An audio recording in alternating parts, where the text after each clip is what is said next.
that language more than race determines who we are. National identity. Identity. Our identity. His or her identity. A strong connection between our language use and our language choices and our identity. My identity, I don't know. No identity. My identity changes depending on the situation.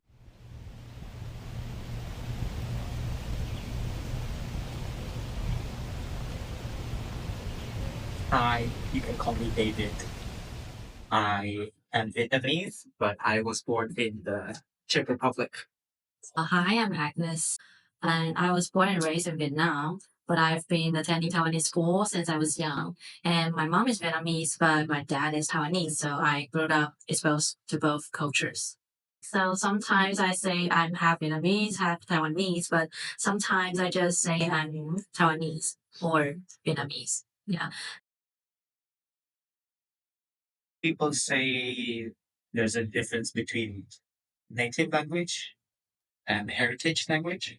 If I remember correctly, native language is the one you acquire when you are also born in the same country as the language. So, for example, if I was born in Vietnam and I spoke Vietnamese since the beginning, then I would call that my native language.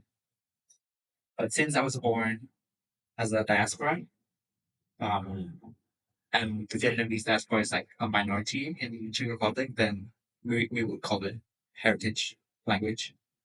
I consider Vietnamese my first language, but I don't think I have enough Vietnamese to call it a native language. So I call Vietnamese my heritage language. As for my mother tongue, I would say Mandarin is my language I use the most, but Vietnamese, I feel like that's the one deeply rooted to me.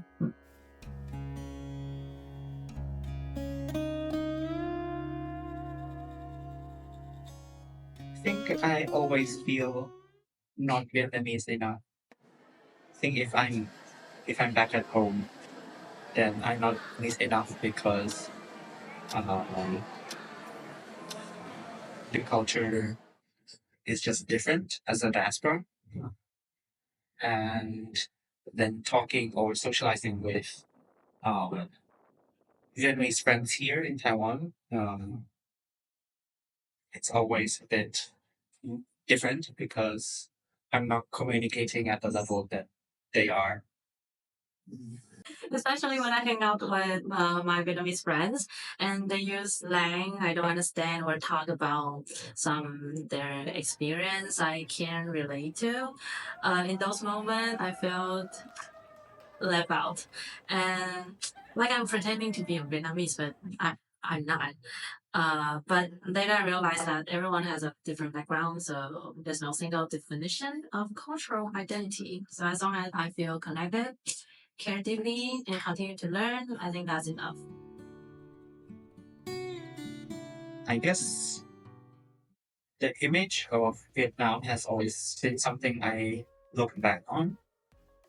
So it has always been a reference that I could kind of come back to Vietnam someday or also visit.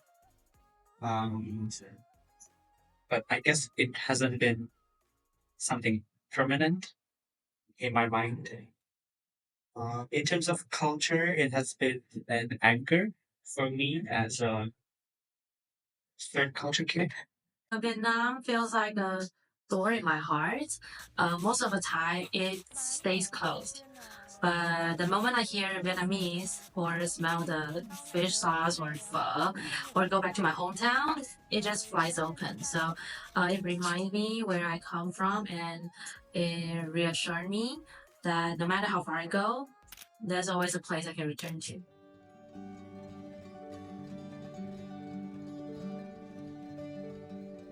I'm in a limbo, like I'm not 100% this or that. Maybe belonging is not a state, but more of a fluid process that you go through. So it's like your own journey of self-discovery.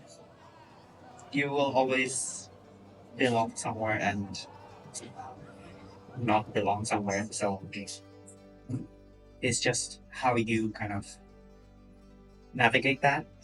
Now I see this mixed identity as a strength. Right? It lets me understand two worlds and let me speak two languages and to connect with two communities. Belonging isn't just about speaking fluently. It's about wanting to participate, understand, and care. So even if my language isn't perfect, the connection is what truly matters. I think your identity goes in so many different directions that even if you feel stuck or you feel some in-group and out-group dynamic, you can always change places or change the people so that you somehow do belong. To me, belonging isn't about accepted by others. It's about choosing to stay. It's not something I have to prove. It's like feelings of safety, comfort, and being able to speak my truth.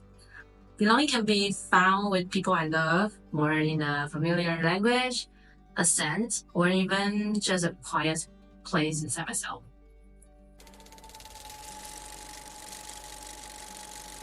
When I was small, my parents, whenever they would drive, and I would be on the back.